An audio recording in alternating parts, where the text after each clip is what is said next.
Hey guys, and welcome back. Today is Friday, which means we've not only made it through the whole week, but we've made it through the whole summer. We are wrapping up our series, meaning this is our last time together. We are going to be doing our scavenger hunt as always.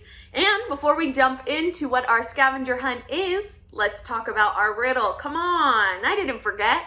Now, our riddle today is a bit challenging, but we've all learned and grown so much over the summer. I know you guys will rise to that challenge. So, what's our riddle? I'll tell you. What happens once in a lifetime, twice in a moment, but never in 100 years? I don't know, guys. We'll just have to check back in at the end of the video and figure out the answer together. But I know you got this. No sweat. All right, now it's time to go and talk about our scavenger hunt.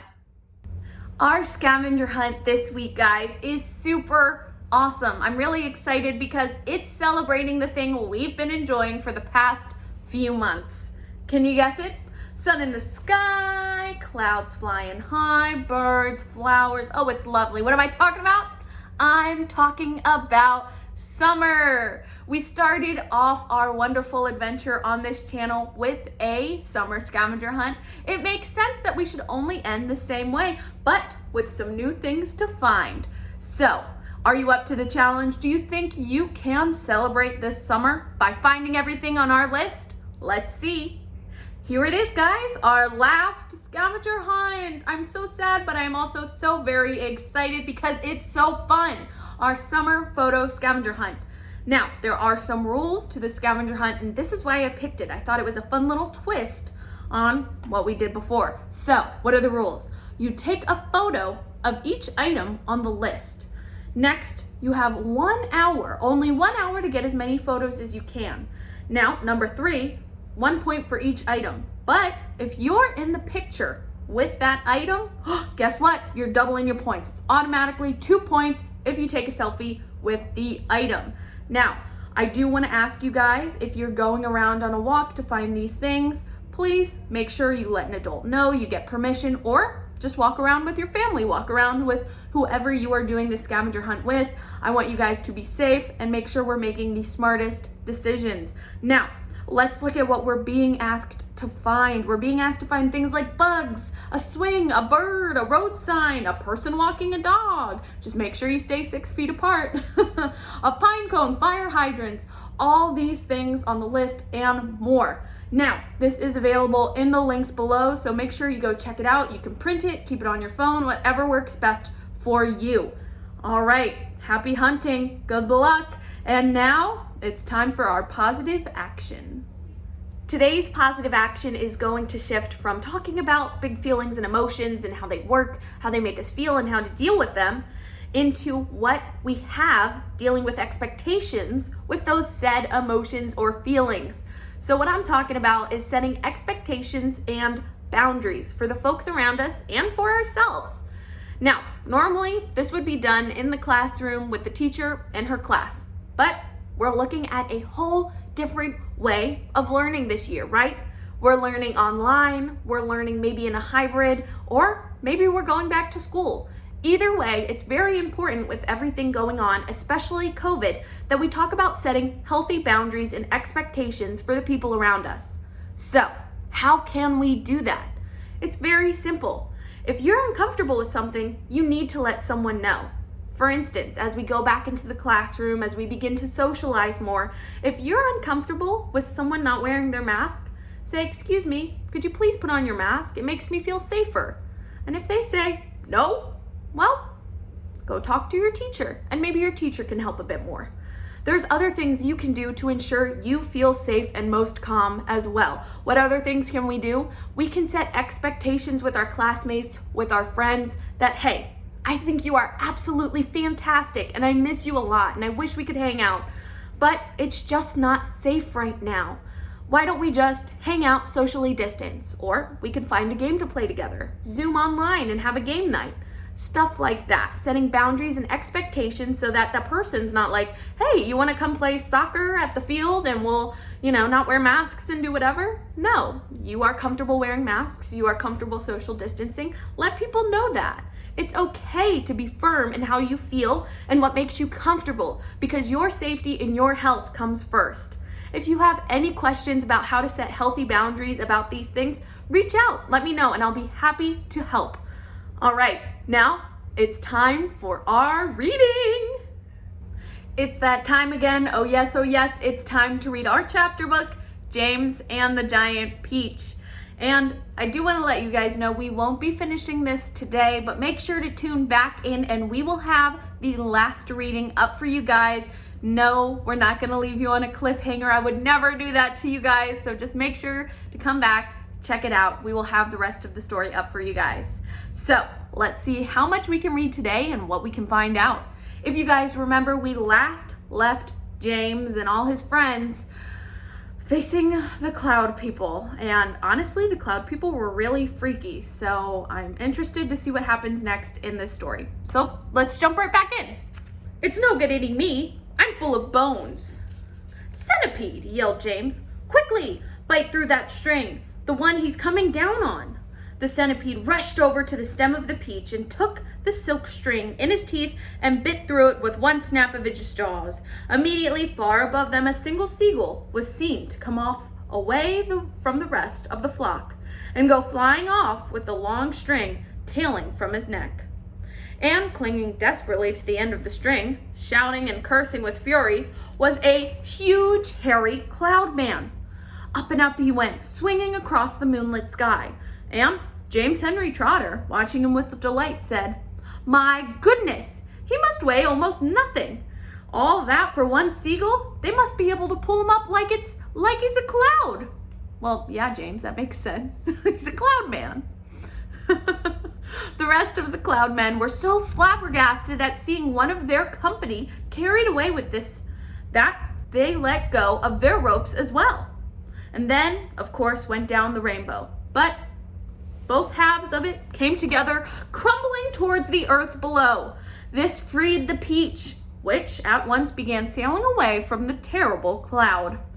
But the travelers were not in the clear yet. The infuriated cloudman jumped up and ran after them along the cloud, pelting them mercilessly with all sorts of hard and horrible objects. Empty paint buckets, paint brushes, step ladders, stools, saucepans, frying pans, rotten eggs, dead rats, bottles of hair oil, anything that those brutes could lay their hands on came raining down upon the peach. One cloudman, taking very careful aim, tipped a gallon of thick purple paint over the edge of the cloud right onto Centipede himself. The centipede screamed with anger. "My legs," he cried. "They're all sticking together and I can't walk. And my eyelids won't open. I can't see. And my boots are ruined." But for the moment, everyone was far too busy dodging things that the cloud man was throwing to pay any attention to the centipede. "The paint is drying," he moaned. "It's going too hard. I can't move my legs. I can't move anything." "Well, you can still move your mouth," the earthworm said. "And that's a great pity." "James," bawled the centipede, "please help me wash off this paint. Scrape it off. Anything." Part 29. It seemed like a long time before the seagulls were able to pull the peach away from the horrible rainbow cloud. But they managed it at last, and then everybody gathered around them and wrenched the centipede and began arguing about the best way to get the paint off him. He really did look a sight. He was purple all over, and now that the paint was beginning to dry and harden, he was forced to sit very stiff and upright as though he were encased in cement. And all 42 of his legs were sticking straight out in front of him, like rods. He tried to say something, but his lips couldn't move. All he could do now was make gurgling noises in his throat. The grasshopper reached out and touched him carefully on the stomach. But how could it have possibly dried so quickly? It's rainbow paint. Rainbow paint dries very quickly, I've heard. Here are the bugs trying to help the centipede. I detest paint, Miss Spider announced. It frightens me. It reminds me of Aunt Spiker and the late Aunt Sponge. Because last time they painted their kitchen ceiling, my poor darling grandmother stepped into it by mistake, and then it was still wet. And there she was stuck. And all through the night we could hear her calling us, saying, "Help, help, help." And it was heartbreaking to listen to. But what could we do? Not a thing until the next day when the paint had dried.